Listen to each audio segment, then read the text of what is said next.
Welcome to island IS ignite foundation daily news paper analysis. അപ്പൊ നമ്മളിന്ന് discuss ചെയ്യാനായിട്ട് പോകുന്നത് മെയ് 14 തീയതിയിലെ ന്യൂസ് ആർട്ടിക്കിൾസ് ആണ്. അപ്പൊ ഇപ്പൊ തന്നെ നമ്മുടെ കേരളത്തിന്റെ പുതിയ മുഖ്യമന്ത്രിനെ പ്രഖ്യാപിച്ചിരിക്കുകയാണ്.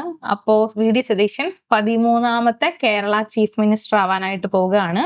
UPSCയെ സംബന്ധിച്ചിടത്തോളം അത് ഇമ്പോർട്ടന്റ് അല്ല, ബട്ട് കേരള PSC ഒക്കെ എഴുതുന്ന ആളുകളാണെങ്കിൽ ഓർക്കുക 13ാമത്തെ കേരള മുഖ്യമന്ത്രിയാണ് അദ്ദേഹം ആവാനായിട്ട് പോകുന്നത്. അപ്പൊ അതാണ് നമ്മുടെ ചൂട് വാർത്തകൾ എന്ന് പറയുന്നത്. പക്ഷെ നമുക്ക് നമ്മുടെ ന്യൂസ് പേപ്പറിലേക്ക് കടക്കുന്ന സമയത്ത് നമ്മുടെ നീറ്റ് കോൺട്രവേഴ്സീസ് നടന്നുകൊണ്ടിരിക്കുകയാണ്. അപ്പൊ അതിനെക്കുറിച്ച് റിലേറ്റഡ് ആയിട്ട് വന്നിട്ടുള്ള ടെക്സ്റ്റ് ആൻഡ് കോണ്ടെക്സ്റ്റ് ആണ് നമ്മൾ ഫസ്റ്റ് നോക്കുന്നത്. Why did NDA zero error policy fail എന്ന് പറയുന്ന ഈ ഒരു ആർട്ടിക്കിൾ ആണ് നോക്കുന്നത്. ദെൻ പിന്നെ നമ്മൾ നോക്കാനായിട്ട് പോകുന്നത് IMD, നമ്മുടെ Indian meteorological department year vice പുതിയൊരു മൺസൂൺ അനാലിസിസ് സിസ്റ്റം ഒക്കെ കൊണ്ടുവന്നിട്ടുണ്ട്. അപ്പൊ അതെന്താണെന്ന് നോക്കാം. നമ്മുടെ വെതർ ഫോർകാസ്റ്റിംഗ് റിലേറ്റഡ് ആയിട്ട് വരുന്ന ഒരു ന്യൂസ് ആണ്. അതും ഒരു ടെക്സ്റ്റ് ആൻഡ് കോണ്ടെക്സ്റ്റ് ആണ്. പിന്നെ ചെറിയ ചെറിയ കുറച്ച് ന്യൂസസ് ആണ്. അതായത് കോൾ ഗ്യാസിഫിക്കേഷന് വേണ്ടിയിട്ട് ഗവൺമെന്റ് കുറച്ച് ഫണ്ട് മാറ്റി വെച്ചിട്ടുണ്ട്. കുറച്ച് അധികം ഫണ്ട് ഉണ്ട്. അപ്പൊ ഈ കോൾ ഗ്യാസിഫിക്കേഷൻ എത്രത്തോളം ഇമ്പോർട്ടന്റ് ആണ്, അല്ലെങ്കിൽ എന്താണ് ആ ഒരു പ്രോസസ് എന്നൊക്കെ നമുക്ക് നോക്കണം. അതുപോലെ തന്നെ ഗ്രേറ്റ് നിക്കോബാർ പ്രൊജക്ടിനെ കുറിച്ച് നമ്മൾ ഡീറ്റെയിൽ ആയിട്ട് സംസാരിച്ചിട്ടുണ്ട്. അപ്പൊ അതിന്റെ ഭാഗമായിട്ട് ഒരു 3 വൈൽഡ് ലൈഫ് സാങ്ച്വറീസ് ഒക്കെ കൊണ്ടുവരാനായിട്ട് ശ്രമിക്കുന്നുണ്ട്. അതിനെ അവിടുത്തെ ട്രൈബൽ കൗൺസിൽസ് ഒക്കെ എതിർത്തിരിക്കുകയാണ്. അപ്പൊ അത് നോക്കണം. അതുപോലെ തന്നെ സെൻട്രൽ മോട്ടോർ വെഹിക്കിൾ ആക്ട്, അതിന്റെ അണ്ടറിൽ വരുന്നത് എന്താണെന്ന് വെച്ച് കഴിഞ്ഞാൽ നമ്മുടെ വെഹിക്കിൾസിലെല്ലാം തന്നെ എമർജൻസി ബട്ടൺ വെക്കണം എന്നുള്ള സുപ്രീം കോടതി ഓർഡർ ഉണ്ട്. അപ്പൊ അതിനെ കുറിച്ചാണ് നോക്കുന്നത്. ദെൻ വീണ്ടും നമ്മുടെ CBI ഡയറക്ടറിന്റെ കാലാവധി 1 ഇയർ ഗവൺമെന്റ് കൂട്ടിയിരിക്കുകയാണ്. അപ്പൊ നമുക്ക് CBI എന്നൊക്കെ പറയുന്നത് നമ്മൾ constitutional and non constitutional bodies പഠിക്കുന്ന നമ്മുടെ പൊളിറ്റിയിൽ ഇമ്പോർട്ടന്റ് ആയിട്ടുള്ള ഒരു ഇൻസ്റ്റിറ്റ്യൂഷൻ ആണ്. അപ്പൊ അത്രയും കാര്യങ്ങളാണ് നമ്മൾ ഇന്ന് കവർ ചെയ്യുന്നത്. അപ്പൊ first of all NEET exam നടന്നു. അത് മാത്രമല്ല അതിൽ നിന്ന് എന്താണ് ഇപ്പോ ക്വസ്റ്റ്യൻ പേപ്പർ ലീക്ക് ആയിരിക്കുകയാണ് എന്നുള്ളൊരു വാർത്താ കാര്യങ്ങളൊക്കെ വരുന്നുണ്ട്. അപ്പോൾ national eligibility cum entrance test NEET UG exam ആണ് നടന്നത്. ഇന്ത്യയിലെ തന്നെ ദ ബിഗ്ഗസ്റ്റ് മെഡിക്കൽ എക്സാം ആണ് ഈ ഒരു എക്സാം എന്ന് പറയുന്നത്. അറൌണ്ട് ഒരു 22 lakh ഓളം സ്റ്റുഡൻസ് ആണ് ഈ ഒരു എക്സാം അപ്പിയർ ചെയ്തിരിക്കുന്നത്. ആൻഡ് 2025 ഈ നടന്നിട്ടുള്ള എക്സാം കോംപ്രമൈസ്ഡ് ആയി എന്നാണ് കണ്ടെത്താനായിട്ട് പറ്റിയത്. അപ്പൊ അതുകൊണ്ട് തന്നെ എന്താണ് ഈ ഒരു 22 lakh സ്റ്റുഡൻസിനും എക്സാം ഉണ്ടാകും എന്നുള്ളൊരു കാര്യം കൂടി അറിയാം. അപ്പൊ എന്താണ് പേപ്പർ ലീക്സ് ഉണ്ടായിട്ടുണ്ട്. അതുപോലെ തന്നെ ആ ഒരു പേപ്പർ നെറ്റ്വർക്കിൽ കൂടെ സർക്കുലേറ്റ് ചെയ്യുകയും കുട്ടികൾ അത് എടുക്കുകയും ചെയ്തിട്ടുണ്ട്. അതായത് എക്സാമിന്റെ സെക്യൂരിറ്റി സിസ്റ്റത്തിൽ വീക്ക്നെസ് ഉണ്ടായി. അതുപോലെ തന്നെ ഇന്ത്യയുടെ പുവർ മാനേജ്മെന്റ് കാര്യങ്ങളായിരുന്നു എന്നുള്ള കാര്യങ്ങൾ നമുക്ക് ഇതിന്ന് മനസ്സിലാക്കാനായിട്ട് പറ്റും. ആൻഡ് ഇത് എന്തുകൊണ്ടാണ് ഈ ഒരു ഇഷ്യൂ സീരിയസ് ആവുന്നതെന്ന് ചോദിച്ചു കഴിഞ്ഞാൽ എന്താണ് ഇഷ്യൂ സീരിയസ് തന്നെയാണ്. അതായത് 22 lakh സ്റ്റുഡൻസ് എഴുതിയ ഒരു എക്സാം പേപ്പർ ലീക്ക് ആവാന്ന് പറയുമ്പോൾ ഗവൺമെന്റിലുള്ള അല്ലെങ്കിൽ ആ ഒരു ഏജൻസി, എഡ്യൂക്കേഷൻ ഏജൻസിയായ NTA ട്രസ്റ്റ് ആണ് അവിടെ നഷ്ടമാകുന്നത്. The decision admission to medical college across ഇന്ത്യക്ക് വേണ്ടിയിട്ടാണ് നമ്മൾ നീറ്റ് എക്സാം നടത്തുന്നത്. Even a small leak can affect lakh of students. ഇപ്പൊ ഈ ഒരു ക്വസ്റ്റ്യൻ പേപ്പർ ലീക്ക് ആയ കാര്യം അറിഞ്ഞിട്ടില്ല എന്ന് തന്നെ വെച്ചോ. ഒരു 10, 100, 150ഓളം കുട്ടികൾ ഈ ഒരു ക്വസ്റ്റ്യൻ പേപ്പർ എടുത്തിട്ട് അതിന്റെ ആൻസർ ഒക്കെ ചെയ്ത് അവർ പാസ്സായിട്ടുണ്ടാവും. അപ്പൊ അവിടെ കഷ്ടപ്പെട്ട് പഠിച്ച് വന്ന കുട്ടികൾ, അത്രയും കുട്ടികളുടെ ചാൻസ് ആണ് അവിടെ നഷ്ടമാകുന്നത്. അതായത് ഫ്രോഡ് വഴി അത്രയും ആളുകൾ കയറുന്നു. ഒരു എക്സാമിൽ ഇങ്ങനെ ഫ്രോഡ് കാണിക്കുന്ന ആളുകള് അവരവരുടെ പ്രൊഫഷണലില് എത്രമാത്രം എത്തിക്സ് കാണിക്കും എന്ന് നമുക്ക് മനസ്സിലാക്കാനായിട്ട് പറ്റുന്നില്ലേ. അതായത് ഫ്രോഡുകൾ എല്ലാവരും ചെയ്യുന്നുണ്ടെങ്കിൽ പോലും ഈവൻ ഒരു കോമ്പറ്റീറ്റീവ് എക്സാമിന്റെ ഫസ്റ്റ് സ്റ്റേജിലെ ഫ്രോഡിങ് തുടങ്ങുന്ന ഒരാള് പിന്നീട് അങ്ങോട്ട് എല്ലാ സ്റ്റേജിലും അത് തന്നെയല്ലേ കാണിക്കുക. അപ്പൊ ആ ഒരു ഇഷ്യൂ, ആ ഒരു സൈഡ് കൂടി നമ്മൾ ചിന്തിക്കേണ്ടതായിട്ടുണ്ട്. അപ്പൊ ഇതിന്റെ മെയിൻ പ്രശ്നം എന്താന്ന് വെച്ച് കഴിഞ്ഞാൽ എക്സാമിന് മുമ്പ് തന്നെ ഈ ഒരു ഗസ് പേപ്പർ അലിജഡ്ലി സർക്കുലേറ്റ് ചെയ്തു എന്നാണ് രാജസ്ഥാൻ പോലീസുകാർ പറയുന്നത്. അതായത് ലീക്ക്ഡ് ക്വസ്റ്റ്യൻസ്, ആ ഒരു 400 ക്വസ്റ്റ്യൻസ് അടങ്ങിയ ഒരു ബുക്ക്ലെറ്റ് ആണ് പോയിരിക്കുന്നത്. അതിനകത്ത് ഒരു 140 ക്വസ്റ്റ്യൻസിന്റെ അറൗണ്ട് ക്വസ്റ്റ്യൻസ് ഇതിനകത്ത് വരുന്നത് ഉണ്ട് എന്നാണ് നമുക്ക് മനസ്സിലാക്കാനായിട്ട് പറ്റുന്നത്. അപ്പോൾ ഓൾമോസ്റ്റ് ഏതാണ്ട് എന്താണ് ഒരു 5432 സെന്ററിൽ കൂടിയിട്ട് 2,79,000 പിള്ളേരാണ് ഈ ഒരു എക്സാം അപ്പിയർ ചെയ്തത് തന്നെ. ഇത് ഫസ്റ്റ് ടൈം അല്ല ഈ നീറ്റ് UG ഇങ്ങനെ ഒരു കോൺട്രവേഴ്സി ഉണ്ടാവുന്നത്. ബിഫോർ നോക്കുന്ന സമയത്ത് 2024 സെയിം ഇഷ്യൂസ് ഉണ്ടായിട്ടുണ്ട്. അതായത് പേപ്പർ ലീക്ക് ആയിട്ടുള്ള അവസ്ഥയൊക്കെ ഉണ്ടായിട്ടുണ്ട്. 2024 നമുക്കറിയാം നമ്മുടെ പാർലമെന്റ് ഇലക്ഷന്റെ ടൈമിലാണ് ഈ ഒരു നീറ്റ് എക്സാം നടക്കുന്നത്. UPSC എക്സാം നീട്ടി വെച്ചു, പക്ഷെ നീറ്റ് എക്സാം ആ ഒരു ടൈമിൽ തന്നെ നടന്നു. അതിനകത്ത് റിസൾട്ട് വന്നപ്പോൾ എന്താന്ന് വെച്ച് കഴിഞ്ഞാൽ അറൌണ്ട് ഒരു 67 സ്റ്റുഡൻസിന് ഫുൾ മാർക്ക് കിട്ടി. അതെങ്ങനെയാ? ഒരു എക്സാം നടത്തി കഴിഞ്ഞാൽ 1-2 പേർക്ക് ഫുൾ മാർക്ക് കിട്ടുമായിരിക്കും. ഒരു 67 സ്റ്റുഡൻസിന് എങ്ങനെ ഫുൾ മാർക്ക് കിട്ടും? അപ്പോഴാണ് അത് മാത്രമല്ല കുറെ കുട്ടികൾക്ക് റാങ്ക് നല്ല രീതിയിൽ റാങ്കും നല്ല മാർക്കും കിട്ടിയിരിക്കുന്നു. അപ്പൊ അങ്ങനെയാണ് നമുക്ക് മനസ്സിലായത്. അതിന്റെ ഇൻവെസ്റ്റിഗേഷൻ നടത്തി. ഇപ്പൊ 155 സ്റ്റുഡൻസ് പേപ്പർ ലീക്ക് ആക്കിയ പേപ്പർ പഠിച്ചിരുന്നു. അപ്പൊ അവര് അങ്ങനെ പേപ്പർ ലീക്ക് ഉണ്ടായി എന്ന് നമുക്ക് മനസ്സിലാവാനായിട്ട് പറ്റി. അങ്ങനെ കുട്ടികളും അതുപോലെ തന്നെ ഇങ്ങനെ എൻട്രൻസ് എക്സാം നടത്തുന്ന ഇൻസ്റ്റിറ്റ്യൂട്ടുകൾ അതുപോലെയുള്ള ആളുകളെല്ലാവരും പ്രക്ഷോഭങ്ങളൊക്കെ നടന്നതിന്റെ ഭാഗമായിട്ട് റീ എക്സാംസ് നടത്തി. അതുപോലെ തന്നെ സ്ട്രക്ചറൽ റീഫോംസും ബെറ്റർ സെക്യൂരിറ്റി കണ്ടീഷൻസ് ഒക്കെ കൊണ്ടുവന്നു എന്നാണ് അവർ പറയുന്നത്. അതിന്റെ ഭാഗമായിട്ട് അന്നത്തെ NTA ചീഫ് ആയിരുന്ന മിസ്റ്റർ സുബോധ് കുമാർ സിംഗിനെ ആ ഒരു സ്ഥാനത്ത് നിന്ന് റിമൂവ് ചെയ്തു. അത് കഴിഞ്ഞിട്ട് റിട്ടയർഡ് IAS ഓഫീസർ ആയിരുന്ന പ്രദീപ് കുമാർ എന്ന് പറയുന്ന അദ്ദേഹത്തിന്, പ്രദീപ് സിംഗ് ഖർക്കോള എന്ന് പറയുന്ന അദ്ദേഹത്തിന് ഇന്ററിം ചാർജ് കൊടുത്തു. ആൻഡ് 2025 നമ്മുടെ new chief of NTA CEO അതായത് അഭിഷേക് സിംഗിനെ ചാർജ് ചെയ്യുന്നത്. അപ്പൊ അദ്ദേഹം പറഞ്ഞൊരു കാര്യമുണ്ട്, 0 ഇറർ 0 ടോളറൻസ് ആയിരിക്കും. അതായത് ഈ പ്രാവശ്യം യാതൊരു വിധത്തിലുള്ള പ്രശ്നങ്ങളൊന്നും ഉണ്ടാവില്ല, 0 ഇറേഴ്സ് ആയിട്ടാണ് നീറ്റ് എക്സാം നടക്കുന്നത് എന്നാണ്. But unfortunately error happened. What security measures did NDA claim to be use എന്ന് ചോദിച്ചു കഴിഞ്ഞാൽ അവർ പറയുന്നത് എന്താണെന്ന് വെച്ച് കഴിഞ്ഞാൽ അവർ എല്ലാ വിധത്തിലുള്ള സെക്യൂരിറ്റിയും എടുത്തിട്ടുണ്ട്. ഈ ഒരു ബോക്സിൽ കൊടുത്തിരിക്കുന്നത് ഫുൾ ആയിട്ട് അവർ എടുത്തിട്ടുള്ള സെക്യൂരിറ്റി മെഷേഴ്സ് ആണ്. അതായത് end to end secure handling of confidential material under sealed protocols വഴിയാണ് ചെയ്തത്. അതുപോലെ തന്നെ GPS enabled vehicles with police escort for the movement of examination materials. CCTV surveillance at all examination centres up to 1,50,000 within field limit to centralised control rooms. അതുപോലെ തന്നെ mandatory frisking through high sensitivity metal detector before entry ചെയ്തിട്ടുണ്ട്. With strengthened manpower and equipped at every centre. Aadhaar based biometric authentication to prevent impersonation and real time monitoring through centralised control system. ഈ കാര്യങ്ങളൊക്കെ അവരെന്താണ് ഇതിന്റെ ഭാഗമായിട്ട് ചെയ്തിട്ടുണ്ട്. പക്ഷെ paper leak ആയത് എവിടെയാണ്? ക്വസ്റ്റ്യൻ അച്ചടിക്കുന്ന പ്രിന്റിലോ പ്രസ്സിലോ അല്ലെങ്കിൽ ആ ഒരു ക്വസ്റ്റ്യൻ ഇട്ട ആളുകളുടെ അവിടെയോ ആണ് ലീക്ക് ആയിരിക്കുന്നത്. Despite this report suggest that question papers or guest papers still circulate before the exam. അപ്പൊ എന്തുകൊണ്ടാണ് ഇപ്പോഴും ഈ ഒരു പേപ്പർ സിസ്റ്റത്തിന് തന്നെ ചുറ്റിപ്പറ്റി ഈ ഒരു എക്സാം നടത്തുന്നത് എന്നുള്ളൊരു കാര്യമാണ്. അതായത് നമ്മൾ 2024 കോൺട്രവേഴ്സിക്ക് ശേഷം ഗവൺമെന്റ് ഈ ഒരു എക്സാം നടത്തുന്നതിനെ കുറിച്ചും അല്ലെങ്കിൽ ഇതിനെയൊക്കെ ബെറ്റർ ആക്കാൻ വേണ്ടിയിട്ട് ഒരു കമ്മിറ്റീനെയൊക്കെ നിയോഗിച്ചിരുന്നു. അപ്പൊ നമ്മുടെ ഫോമർ ISRO ചെയർമാൻ ആയിട്ടുള്ള രാധാകൃഷ്ണന്റെ അണ്ടറിലാണ് രാധാകൃഷ്ണൻ കമ്മിറ്റിയാണ് ഫോം ചെയ്തിരുന്നത്. അപ്പൊ ആ കമ്മിറ്റി റെക്കമെൻഡ് ചെയ്ത കുറെ റെക്കമെൻഡേഷൻസ് ഉണ്ട്, മുന്നോട്ട് വെച്ചിട്ടുള്ള റെക്കമെൻഡേഷൻസ് ഉണ്ട്. അപ്പൊ അവിടെ പറഞ്ഞിരുന്ന ഒരു കാര്യം എന്താന്ന് വെച്ച് കഴിഞ്ഞാൽ ഷിഫ്റ്റ് നീറ്റ്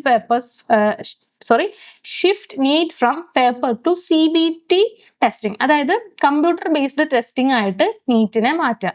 അതായത് NEET and JEE computer based ആണ് എക്സാം നടക്കുന്നത്. അപ്പൊ എന്തുകൊണ്ട് നീറ്റ് കമ്പ്യൂട്ടർ ബേസ്ഡ് ആക്കുന്നില്ല? നമ്മൾ ഈ പേപ്പർ ബേസ്ഡ് ആവുമ്പോഴാണ് ഇവിടെ പേപ്പർ പൊട്ടിക്കുക അല്ലെങ്കിൽ ഏതെങ്കിലും ഒരു സെന്ററിൽ നിന്ന് ലീക്ക് ആയാൽ മതി. ഒരു സ്ഥലത്ത് ലീക്ക് ആയി കഴിഞ്ഞാൽ അതിങ്ങനെ ചെയിൻ ആയിട്ട് പോയിക്കൊണ്ടേയിരിക്കും. അപ്പോൾ അന്ന് അവർ പറഞ്ഞിട്ടുള്ള റെക്കമെൻഡേഷൻ ആണ് from paper to computer based ആക്കി മാറ്റാം എന്നുള്ളത്. രണ്ടാമത്തേത് use encrypted digital question papers ഉപയോഗിക്കണം എന്ന് പറഞ്ഞിട്ടുണ്ട്. അതും ഇംപ്ലിമെന്റ് ചെയ്തിട്ടില്ല. Print papers locally just before the exam. അതായത് എക്സാം ക്വസ്റ്റ്യൻ പേപ്പർ പ്രിന്റ് ചെയ്ത് സൂക്ഷിക്കുകയല്ല ചെയ്യേണ്ടത്. അതായത് എക്സാം സെന്ററിൽ അടുത്ത് ലോക്കലി പ്രിന്റ് ചെയ്യാവുന്ന രീതിയിൽ, അതായത് എക്സാമിന് കുറച്ച് മുമ്പ് മാത്രം പ്രിന്റ് ചെയ്യാവുന്ന രീതിയിൽ ക്വസ്റ്റ്യൻസ് പ്രിന്റ് ചെയ്യണം.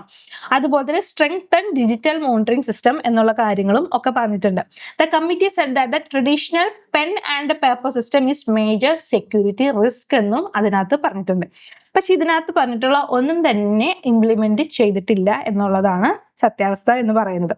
അതിനകത്ത് നീറ്റിന്റെ അതോറിറ്റി NTA പറയുന്ന പ്രശ്നം എന്താണെന്ന് വെച്ച് കഴിഞ്ഞാൽ നമുക്ക് കമ്പ്യൂട്ടർ ബേസ്ഡ് ടെസ്റ്റിലോട്ട് മാറ്റാനായിട്ട് കുറെ പ്രോബ്ലംസ് ഉണ്ട്.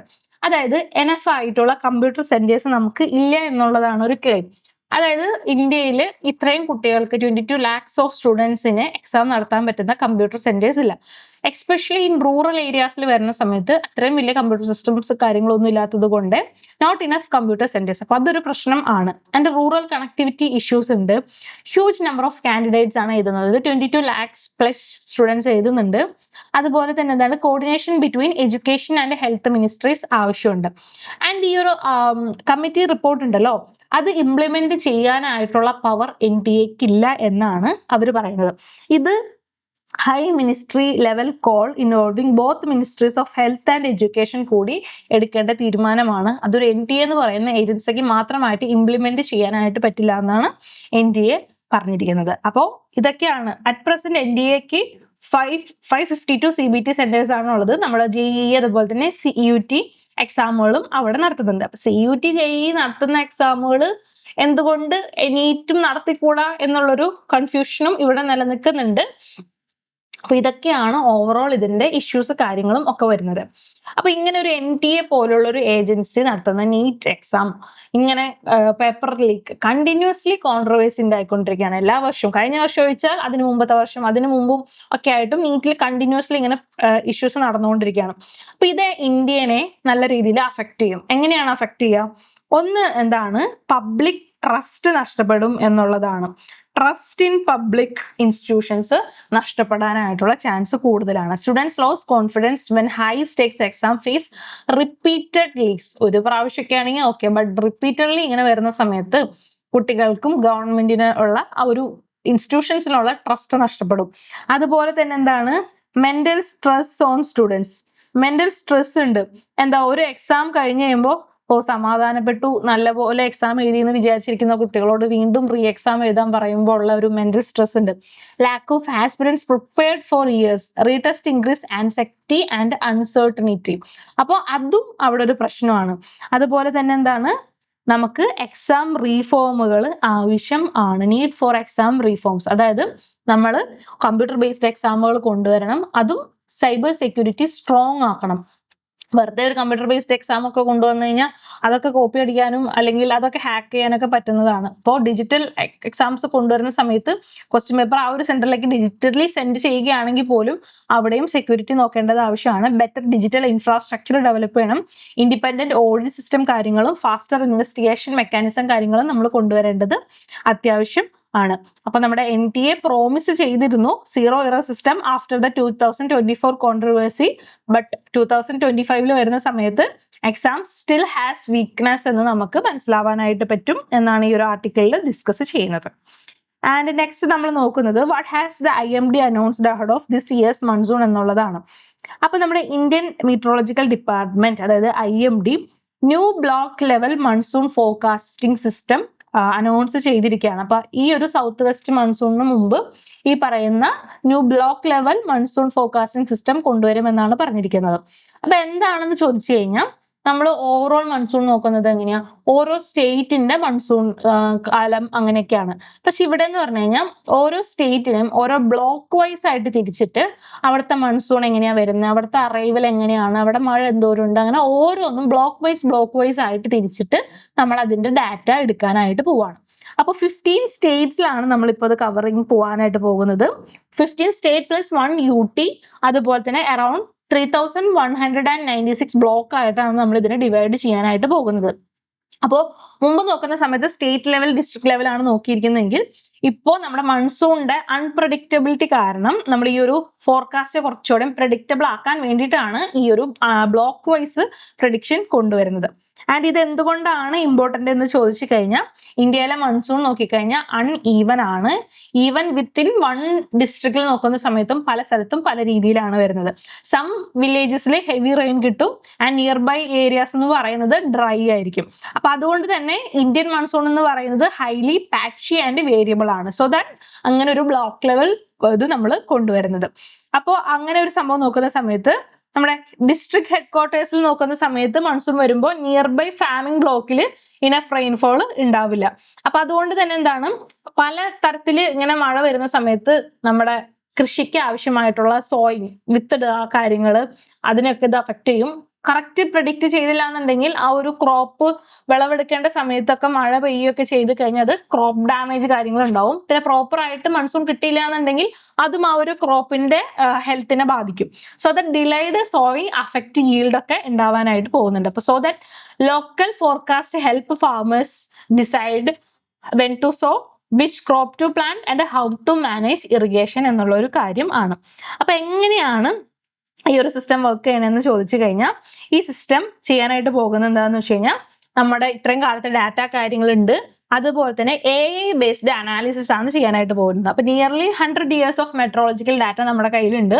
അതും ഇനിയുള്ള ഫോർകാസ്റ്റും എല്ലാം കൂടി നമ്മൾ എടുത്തിട്ട് AI വെച്ചിട്ടാണ് നമ്മൾ ഇതിനെ അനാലൈസ് ചെയ്യുന്നത്. ആൻഡ് ഗ്ലോബൽ വെതർ മോഡൽസ് ഒക്കെ നമ്മൾ പഠിക്കും. അതുപോലെ തന്നെ IMD ഒബ്സർവേഷൻസ് എല്ലാം നോക്കിയിട്ടാണ് ദ ബ്ലെൻഡഡ് ഫോർകാസ്റ്റ് മോഡൽ ആണ് നമ്മൾ കൊണ്ടുവരാനായിട്ട് പോകുന്നത്. ഈ ബ്ലെൻഡഡ് ഫോർകാസ്റ്റ് മോഡൽ ഡെവലപ്പ് ചെയ്തിരിക്കുന്നത് നമ്മുടെ institute of tropical metrology, Pune based research institute under ministry of earth science ആണിത് ചെയ്യുന്നത്. And why were these 15 state chosen? അപ്പൊ എന്തുകൊണ്ടാണ് ഇങ്ങനെ ഒരു 15 സ്റ്റേറ്റുകളെ ചൂസ് ചെയ്തിരിക്കുന്നത്, ബാക്കി സ്റ്റേറ്റുകൾ എന്താ എടുക്കാത്തതെന്ന് ചോദിച്ചു കഴിഞ്ഞാൽ, ഈ സെലക്ട് ചെയ്തിരിക്കുന്ന 15 സ്റ്റേറ്റുകൾ എന്ന് പറയുന്നത് മൺസൂൺ കോർ സോണുകളാണ്. അതായത് ഈ ഒരു സ്റ്റേറ്റുകൾ mostly depend on south west monsoon റെയിൻഫോളിനെ ആയിരിക്കും. അതുപോലെ തന്നെ ഹൈലി അഗ്രികൾച്ചർ ബേസ്ഡ് ആയിട്ടുള്ള സ്റ്റേറ്റുകളാണ്.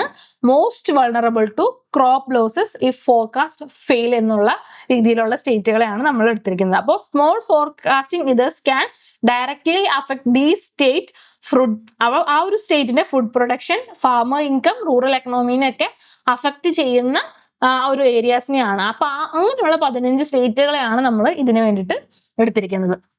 അപ്പോൾ സെപ്പറേറ്റ് അനൗൺസ്മെന്റ് ആണ് UPക്ക് വേണ്ടി വന്നിരിക്കുന്നത്. കാരണം UP എന്ന് പറഞ്ഞാൽ വലിയൊരു സ്റ്റേറ്റ് ആണ് from geographically and also population wise നോക്കുന്ന സമയത്ത്. അപ്പോൾ ഹൈ സ്പെഷ്യൽ റെസൊല്യൂഷൻ ഫോർകാസ്റ്റിംഗ് മോഡലാണ് നമ്മൾ UPക്ക് വേണ്ടി എടുത്തിരിക്കുന്നത്.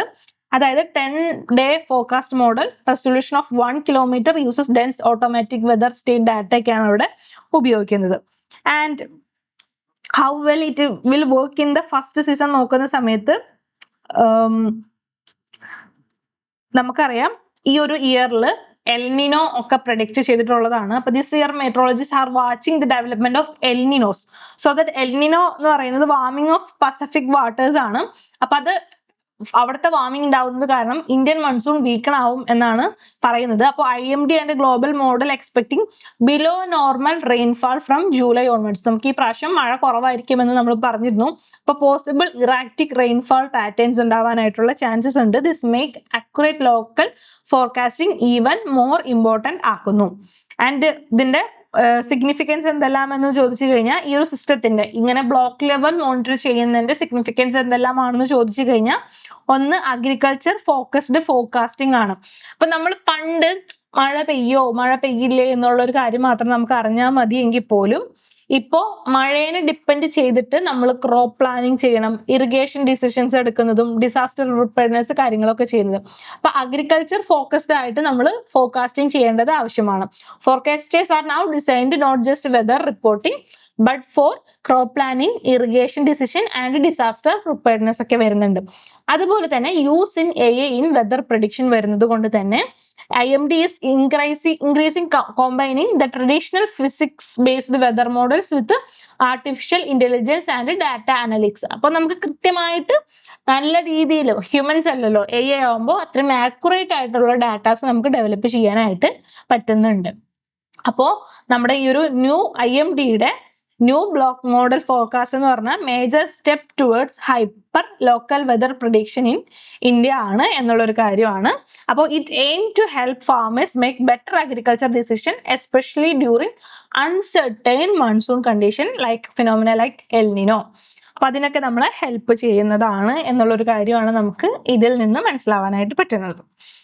ഇനി നമ്മൾ നോക്കാനായിട്ട് പോകുന്നതെന്ന് പറഞ്ഞാൽ നമ്മുടെ cabinet approve 37,500 crore package to boost coal gasification എന്നുള്ളതാണ്. അപ്പൊ നമ്മുടെ യൂണിയൻ ക്യാബിനറ്റ് 37,500 crore ഒരു പാക്കേജ് ആണ് കോൾ ഗ്യാസിഫിക്കേഷന് വേണ്ടിയിട്ട് ചെയ്തിരിക്കുന്നത്. അത്രയും പൈസയ്ക്ക് വേണ്ടിയിട്ട് ചെയ്യണമെങ്കിൽ അത് അത്രയും ഇമ്പോർട്ടൻ്റ് ആയിട്ടുള്ള ഒരു പ്രോസസ് ആയിരിക്കും. അതെന്താണെന്ന് ചോദിച്ചു കഴിഞ്ഞാൽ, ഇന്ത്യ കോൾ നല്ല രീതിയിൽ പ്രൊഡക്ഷൻ ചെയ്യുന്ന കൺട്രിയാണ്. പക്ഷെ അതുപോലെ തന്നെ നമുക്ക് അതിന്റെ യൂസ് കൂടുതലായതുകൊണ്ട് തന്നെ നമ്മൾ നല്ല രീതിയിൽ കോൾ ഇമ്പോർട്ട് ചെയ്യുന്നുണ്ട്. അപ്പൊ നമുക്ക് ഈ ഇമ്പോർട്ടിന്റെ ഡിപ്പെൻഡൻസ് കുറയ്ക്കണം. To reduce the import dependence on coal, അതുപോലെ തന്നെ എന്താണ്, എനർജി സെക്യൂരിറ്റി നമുക്ക് ഇംപ്രൂവ് ചെയ്യിക്കണം. And use coal in cleaner and more efficient way, also produce industrial chemicals and fuel domestically. ഈ ഉള്ള ഗോൾസിനൊക്കെ വേണ്ടിയിട്ടാണ് നമ്മൾ ഇത്രയും പൈസ ഒരു പാക്കേജ് കോൾ ഗ്യാസിഫിക്കേഷന് വേണ്ടിയിട്ട് ഇറക്കുന്നത്. അപ്പൊ എന്താണ് ഈ കോൾ ഗ്യാസിഫിക്കേഷൻ എന്ന് പറയുന്നത്? നമുക്കറിയാം, കോൾ എന്ന് പറഞ്ഞു കഴിഞ്ഞാൽ കറുത്ത രീതിയിലുള്ള ഒരു കരി പോലത്തെ ഉള്ള ഒരു സോളിഡ് ആയിട്ടുള്ള ഒരു മെറ്റീരിയൽ ആണ് കോൾ എന്ന് പറയുന്നത്. അപ്പൊ കോളിനെ നമ്മൾ ബേൺ ചെയ്തിട്ട് ഇലക്ട്രിസിറ്റി പ്രൊഡ്യൂസ് ചെയ്യുന്നുണ്ട്. അതല്ലാതെ നമ്മൾ മറ്റു രീതിയിൽ ഈ കോളിന് എന്താന്ന് വെച്ച് കഴിഞ്ഞാൽ നമ്മൾ ഗേഷ്യസ് ഫോമിലോട്ടാക്കി മാറ്റും. അതിനെയാണ് നമ്മൾ സിന്തറ്റിക് ഗ്യാസ് എന്ന് പറയുന്നത്, ഒരു സിൻഗ്യാസ് ആക്കി മാറ്റും. ഈ ഒരു പ്രോസസ്സിനെയാണ് നമ്മൾ കോൾ ഗ്യാസിഫിക്കേഷൻ എന്ന് പറയുന്നത്. The coal gasification is a process in which coal is converted in to synthetic gas അഥവാ സിൻഗ്യാസ്. അപ്പൊ ആ ഒരു പ്രോസസ്സാണ് വരുന്നത്. അപ്പോൾ ആ ഒരു സിൻഗ്യാസിന്റെ മെയിൻ മെറ്റീരിയൽസ് എന്ന് പറയുന്നത് carbon monoxide, hydrogen, carbon dioxide, methane and water vapour ആണ് ഇതിനകത്ത് സിൻഗ്യാസസിൽ കൺസിസ്റ്റ് ആയിരിക്കുന്നത്.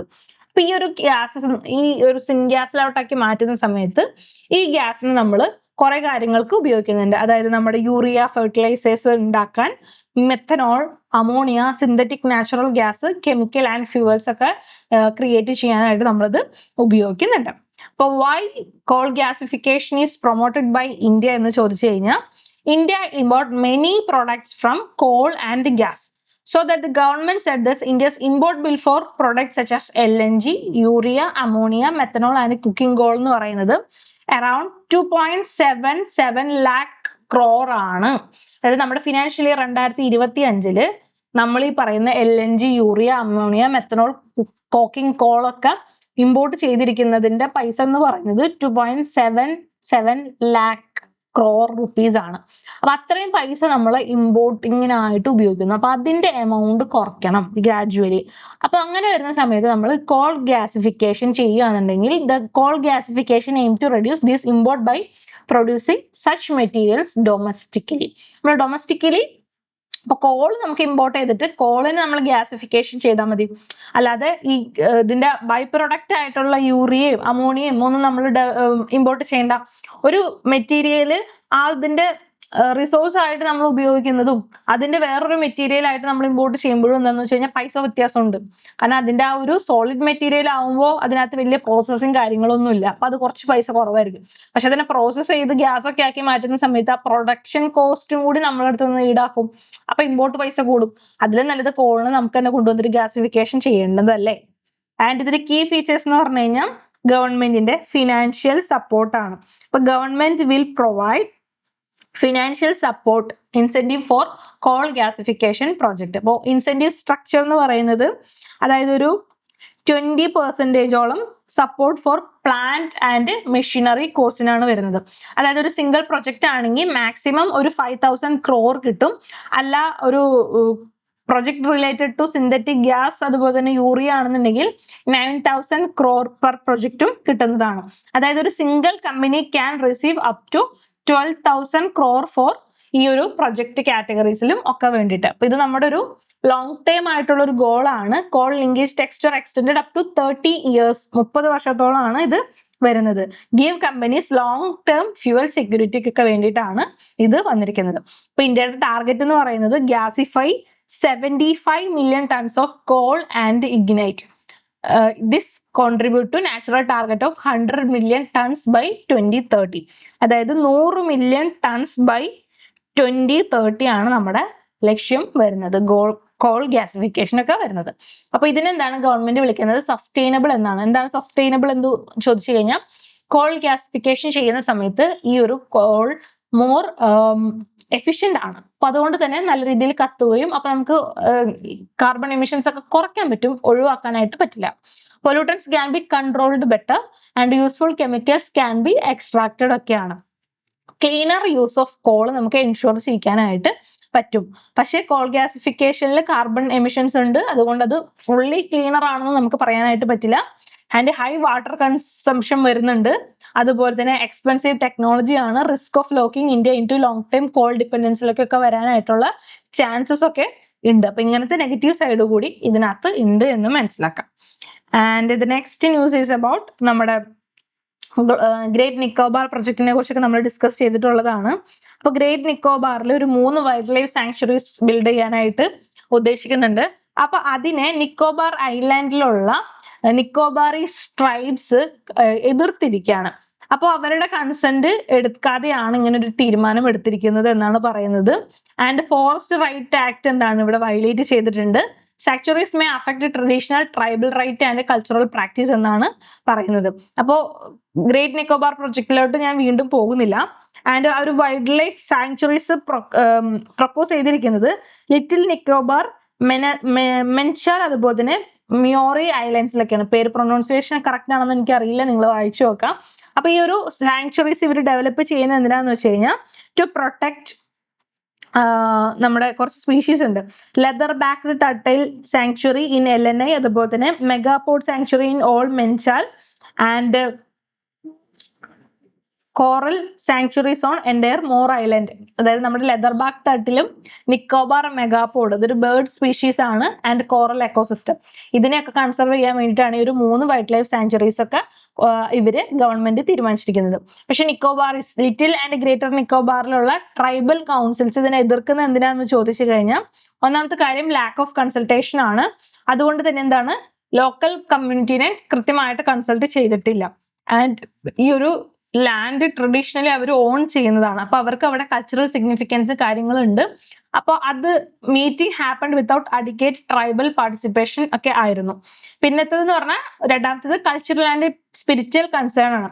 അപ്പൊ ഈ ഒരു ഇപ്പൊ ഈ എടുത്തിരിക്കുന്ന ഏരിയ എന്ന് പറഞ്ഞാൽ ഈ ഒരു ട്രൈബൽ ആളുകളെ സംബന്ധിച്ചിടത്തോളം വളരെ സ്പിരിച്വലി ഇമ്പോർട്ടന്റ് ആയിട്ടുള്ള ഒരു ഏരിയ ആണ്. അപ്പോൾ ancestors are believed to reside there. അവരുടെ ആൻസിസ്റ്റേഴ്സ് അവിടെ ജീവിക്കേണ്ടത് അത്യാവശ്യമാണെന്ന് വിചാരിച്ചിരിക്കുന്ന ഒരു ഏരിയ ആണ്. അപ്പൊ അവിടെ അവരുടെ റിച്വൽ പ്രാക്ടീസസ് ഉണ്ട്. അവർ ഹണ്ടിങ് ചെയ്യുന്നത് അവിടെയാണ്.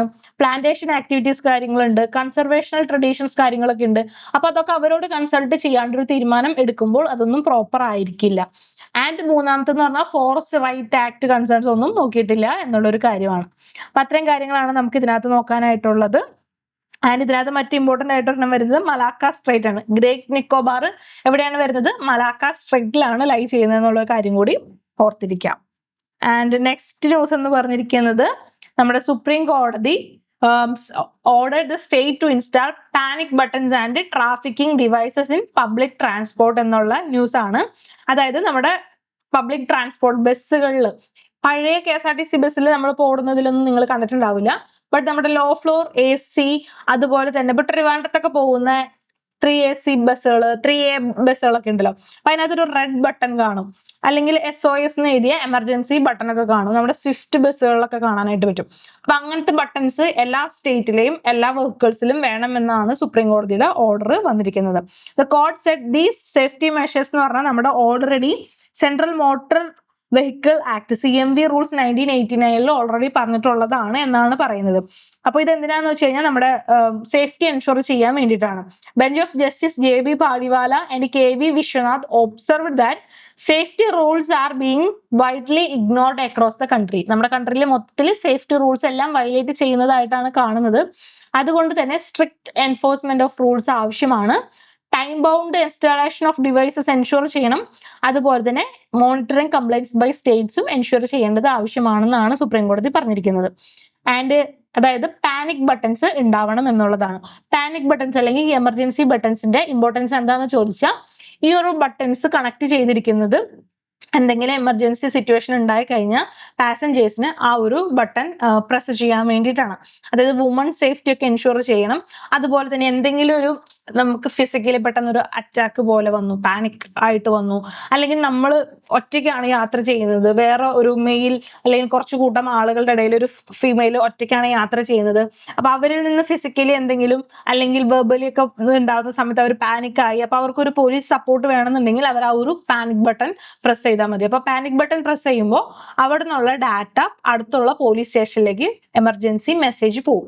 അപ്പൊ അതനുസരിച്ചിട്ട് ഈ ഒരു GPS കണക്ട് വഴി ആ ഒരു ബസ്സിനെ ട്രാക്ക് ചെയ്യുകയും പോലീസ് ഓഫീസേഴ്സിന് വന്ന് ആ ഒരു സിറ്റുവേഷനിൽ, എമർജൻസി സിറ്റുവേഷനിലുള്ള ആളെ റെസ്ക്യൂ ചെയ്യാനായിട്ട് പറ്റും. അതാണ് ഇതിന്റെ ഇമ്പോർട്ടൻസ് എന്ന് പറയുന്നത്. Alert can be send to control rooms or police stations എന്നുള്ളതാണ്. ആൻഡ് വെഹിക്കിൾസിലെല്ലാം തന്നെ ട്രാക്കിംഗ് ഡിവൈസസ് ഉണ്ടായിരിക്കണം, GPS ബേസ്ഡ് സിസ്റ്റംസ് ആയിരിക്കണം, and track vehicle movement in real time ചെയ്യാൻ സാധിക്കണം, help authorities monitor route and സ്പീഡും ഇംപ്രൂവ് എമർജൻസി റെസ്പോൺസ് ഒക്കെ കൊണ്ടുവരണമെന്നാണ് പറഞ്ഞിരിക്കുന്നത്.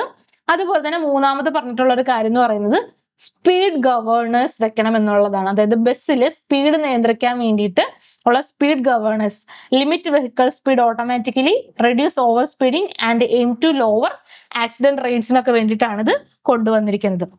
അപ്പൊ സുപ്രീം കോടതി ഒരു പബ്ലിക് ഇൻട്രസ്റ്റ് ലിറ്റിഗേഷന്റെ ഭാഗമായിട്ടാണ് ഈ ഒരു ഓർഡർ പറഞ്ഞിരിക്കുന്നത്. സ്പീഡ് ഗവേണേഴ്സ് ഇൻസ്റ്റാൾ ചെയ്യണം, ട്രാക്കിംഗ് ഡിവൈസസ് ഉണ്ടാവണം, അതുപോലെ തന്നെ പാനിക് ബട്ടൺസ് കൃത്യമായിട്ട് ബസ്സുകളിൽ ഉണ്ടാവണം എന്നാണ് പറഞ്ഞിരിക്കുന്നത്. അപ്പൊ ഇതെന്തിനൊക്കെയാന്ന് ചോദിച്ചു കഴിഞ്ഞാൽ റോഡ് സേഫ്റ്റിക്കും മറ്റൊന്ന് വുമൺ സേഫ്റ്റിക്കും അതുപോലെ തന്നെ സ്മാർട്ട് ആയിട്ടുള്ള ട്രാൻസ്പോർട്ട് ഗവേണൻസിന് വേണ്ടിയിട്ടാണ് ഇങ്ങനൊരു ഉത്തരവ് ഇറക്കിയിരിക്കുന്നത്. അപ്പോൾ അതാണ് ഇതിനകത്ത് പറയുന്നത്. ആൻഡ് ദ ലാസ്റ്റ് നമ്മൾ നോക്കാനായിട്ട് പോകുന്നത് നമ്മുടെ CBI ഡയറക്ടർ ആയിട്ടുള്ള പ്രവീൺ സൂദിന്റെ കാലാവധി കഴിയാറായി. അപ്പൊ അദ്ദേഹത്തിന് ഒരു വർഷം കൂടി ആ ഒരു കാലാവധി എക്സ്റ്റെൻഡ് ചെയ്തിരിക്കുകയാണ്. അപ്പൊ CBI എന്ന് പറഞ്ഞാൽ സെൻട്രൽ ബ്യൂറോ ഓഫ് ഇൻവെസ്റ്റിഗേഷൻ എന്ന് പറയുന്ന ഈ ഒരു ഏജൻസി എന്ന് പറയുന്നത് ഒരു നോൺ കോൺസ്റ്റിറ്റ്യൂഷണൽ നോൺ സ്റ്റാറ്റ്യൂട്ടറി ബോഡിയാണ്. അതായത് കോൺസ്റ്റിറ്റ്യൂഷണലും അല്ലെങ്കിൽ സ്റ്റാറ്റ്യൂട്ടറിയും ബോഡി അല്ല, നോൺ കോൺസ്റ്റിറ്റ്യൂഷണൽ നോൺ സ്റ്റാറ്റ്യൂട്ടറി ബോഡിയാണ്. ഇതിന്റെ ഇൻവെസ്റ്റിഗേഷൻ പവർ കാര്യങ്ങൾ കിട്ടുന്നത് Delhi special force establishment act 1946 പ്രകാരമാണ് CBIക്ക് കേസസ് അന്വേഷിക്കാനുള്ള പവർ ലഭിക്കുന്നത്. ആൻഡ് ഒരു നോഡൽ ഏജൻസി ഫോർ ഇന്റർപോൾ ഇൻവെസ്റ്റിഗേഷൻസിന്റെ ഒരു നോഡൽ ഏജൻസിയാണ്. ആൻഡ് ഇത് വരുന്നത് ministry of personnel pension and public ഗ്രീവൻസസിന്റെ അണ്ടറിലാണ് വരുന്നത്. അതിന്റെ ഒരു CBIയിൽ ഡയറക്ടർ ഉണ്ട്, സ്പെഷ്യൽ ഡയറക്ടറും അഡീഷണൽ ഡയറക്ടർ ആൻഡ് ജോയിന്റ് ഡയറക്ടറാണ് വരുന്നത്. അതിന്റെ താഴെ DIGസും SPസും അതർ റാങ്ക് പോലീസ് ഓഫീഷ്യൽസ് ആണ് വരുന്നത്. ഒരു CBI ഡയറക്ടറിന്റെ ടെന്യൂർ എന്ന് പറയുന്നത് 2 ഇയറിലാണ് and secured by CVC act 2003 ആണ്. ആ 2 വർഷം കാലാവധി തീരാൻ നിൽക്കുമ്പോഴാണ് 1 ഇയറും കൂടി ഇത് കൊടുത്തിരിക്കുന്നത്. ആൻഡ് നമ്മൾ ഒരു CBI ഡയറക്ടറെ അപ്പോയിന്റ്മെന്റ് ചെയ്യുന്നത് ലോക്പാൽ ആക്ട് ആണ് അപ്പോയിന്റ്മെന്റ് കാര്യങ്ങൾ ഗവേൺ ചെയ്യുന്നത്. ആൻഡ് അപ്പോയിന്റ് ചെയ്യുന്നത് ഒരു സെർച്ച് കമ്മിറ്റി ഉണ്ട്. ഇപ്പൊ CBIയുടെ സെർച്ച് കമ്മിറ്റിയിൽ ആരൊക്കെയാ ഉള്ളത്? Prime minister, CJI, leader of opposition, ഈ 3 മെമ്പേഴ്സ് ആണ് ഇതിനകത്ത് വരുന്നത്. ചെയർപേഴ്സൺ വരുന്നത് പ്രൈം മിനിസ്റ്റർ ആണ്, CJI അല്ലെങ്കിൽ ഒരു senior most judge of supreme court വരുന്നു, ആൻഡ് ലീഡർ ഓഫ് ഓപ്പോസിഷൻ ആണ് വരുന്നത്. ആൻഡ് CBIക്ക് അങ്ങനെ ഡയറക്റ്റ് സ്റ്റേറ്റിലെ കേസൊന്നും എടുക്കാനായിട്ട് പറ്റില്ല. സ്റ്റേറ്റിന്റെ കൺസേണോടി മാത്രമാണ് CBIക്ക് സ്റ്റേറ്റ് കേസസ് എടുക്കാനായിട്ട് പറ്റുള്ളൂ. ഇപ്പൊ കറപ്ഷൻ കേസുകൾ അല്ലെങ്കിൽ ക്രൈം കേസുകൾ ഇതൊക്കെ CBIക്ക് സ്റ്റേറ്റിൽ അന്വേഷിക്കാൻ പറ്റും. ബട്ട് സ്റ്റേറ്റിന്റെ കൺസെപ്റ്റ് ഉണ്ടാവണം എന്നുള്ള ഒരു കാര്യം കൂടി ഓർത്തിരിക്കാം. അപ്പൊ ഇത്തരം കാര്യങ്ങളാണ് നമുക്ക് ഡിസ്കസ് ചെയ്യാനായിട്ടുള്ളത്. അപ്പൊ നമുക്ക് ക്വിക്ക് ആയിട്ടൊന്ന് റീക്യാപ്പ് ചെയ്യാം. അപ്പൊ നമ്മൾ ഫസ്റ്റ് ഡിസ്കസ് ചെയ്തത് നമ്മുടെ നീറ്റ് ഫെയിലിയറിനെ കുറിച്ചാണ്. NDAയുടെ 0 എറർ പോളിസി ഫെയിൽ ആയിട്ടിരിക്കുകയാണ്. അപ്പൊ അതിന്റെ പ്രശ്നങ്ങൾ കാര്യങ്ങളൊക്കെ നമ്മൾ നോക്കി. ആൻഡ് IMDയുടെ പുതിയ ബ്ലോക്ക് ലെവൽ വെതർ ഫോർകാസ്റ്റിങ്ങിനെ കുറിച്ചാണ് നോക്കിയത്. അത് കഴിഞ്ഞ് നമ്മൾ കോൾ ഗ്യാസിഫിക്കേഷൻ എന്ന പ്രോസസ്സിനെ കുറിച്ച് നോക്കി, അതിന്റെ ഇമ്പോർട്ടന്റ് കാര്യങ്ങൾ എന്തെല്ലാമാണെന്ന് നോക്കി. അത് കഴിഞ്ഞ് ഗ്രേറ്റ് നിക്കോബാർ പ്രൊജക്ടിന്റെ ഭാഗമായിട്ട് വൈൽഡ് ലൈഫ് സാങ്ച്വറീസ് വരുന്നു, അതിന്റെ ലൊക്കേഷൻസ് കാര്യങ്ങൾ പറഞ്ഞു, അങ്ങനത്തെ കാര്യങ്ങൾ അവിടെ നോക്കി. അത് കഴിഞ്ഞിട്ട് central motor vehicle rules implement ചെയ്യാനായിട്ട് സുപ്രീം കോടതി പറഞ്ഞിട്ടുണ്ട്. അപ്പോൾ അതിന്റെ ഇമ്പോർട്ടൻസ് നോക്കി. അത് കഴിഞ്ഞിട്ട് പുതിയ CBI ഡയറക്ടറിന്റെ അപ്പോയിന്റ്മെന്റ് 1 ഇയർ കൂടി കൂട്ടിയിരിക്കുകയാണ്. അപ്പോൾ അതിന്റെ കാര്യങ്ങളാണ് നമ്മൾ നോക്കിയത്. ഇത്രയും കാര്യങ്ങളാണ് നമുക്ക് ഇന്ന് കവർ ചെയ്യാനായിട്ടുള്ളത്. അപ്പോൾ ബാക്കി ന്യൂസുമായിട്ട് നമുക്ക് അടുത്ത ദിവസം കാണാം.